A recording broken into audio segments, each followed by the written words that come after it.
Hey, what's up, everybody? Jay the Stingray back here again with another WTF review for you. This is going to be King Ralph from 1991. This is one I've wanted to do a review on for quite a little while, mainly because it's just so crazy, the plot in general.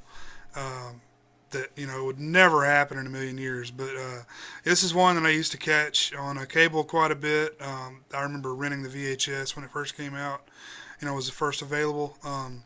This obviously is a John Goodman vehicle. Probably one of the films that brought him, into the fame he has today. Was on the show Roseanne, and the first movie that I remember him really being billed in and saying, "Oh, that's John Goodman," is Arachnophobia. And of course, I did watch Roseanne back in the day, so I knew who he was. So I think this film is kind of what launched his film career. He was top billed, obviously in this film, the main guy in the film. And, he was actually trying to leave Roseanne for quite a little while, and, she would never let him leave, the production of the show.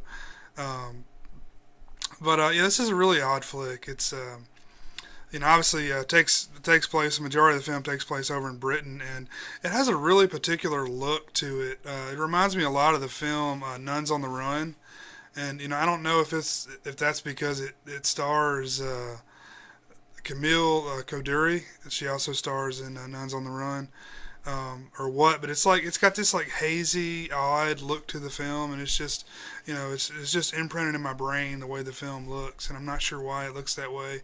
But yeah, watched I think this was an HD transfer I watched on cable, so checked it out, or like IFC or some shit. But yeah, this is stars John Goodman, really an all-star cast in this one. John Goodman, of course, Peter O'Toole, John Hurt, Camille Cudori, uh, so many actors that you would recognize, Julian Glover, um, so many people that you'd recognize from other things, around that period of time.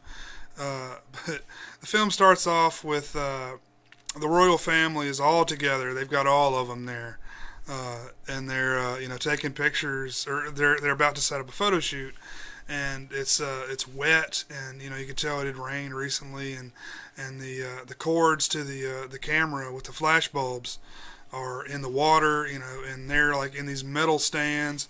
So basically, what happens is it electrocutes and kills everyone. So they're looking for the next one in line, and it comes to be that's John Goodman, and he's an American, which that alone goes to show that would never happen in a million years. They would never pick an American to be King of England, never in a million years. So that right there tells you that what the fuck, right? But anyway, he's this like fat slob American, typical American, right? He, but he's like I don't know what you call him, like a little show performer in Vegas. He plays the piano and sings and shit. And John Goodman loves to do shit like that. So I'm sure that was partially his idea to be that. But he's got a Skid Row shirt on, and around this period of time, like Skid Row is like my favorite band on earth. So I always remembered that he was rocking like the 4X Skid Row shirt. Um, anyway, they go pick him up. He's working in this like shithole casino or whatever. They go, pick him up, bring him back to England, and proceed to print him for the public to view. And they always go back to this. It's a group of punks, UK punks.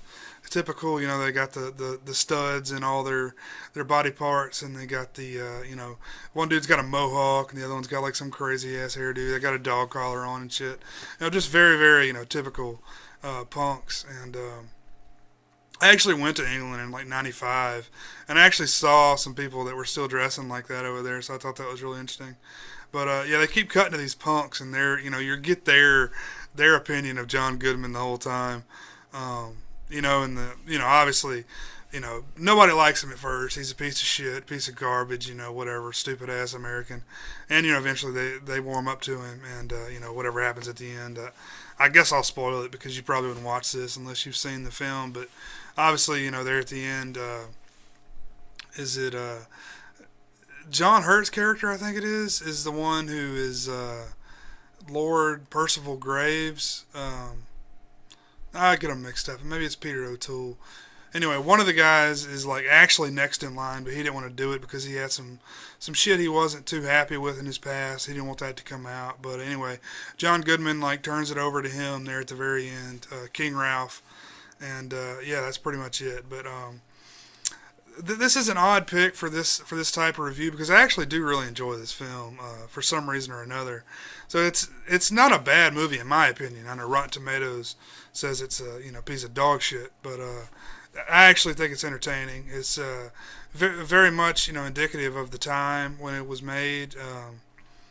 It's the early 90s is just a crazy period of time for movies because you saw stuff like this coming out that never would have gotten made, and I don't know if it's just on the heels of the 80s and they didn't really know what direction stuff was going in, but you saw a lot of crazy stuff right around that period of time, like Coming to America. I kind of lumped that in with that as well, but just because I watched that stuff on rotation quite a bit back in the day, just another like fucking crazy ass plot. Coming to America would be a great one to do on here too, but that's a really really good movie in my opinion.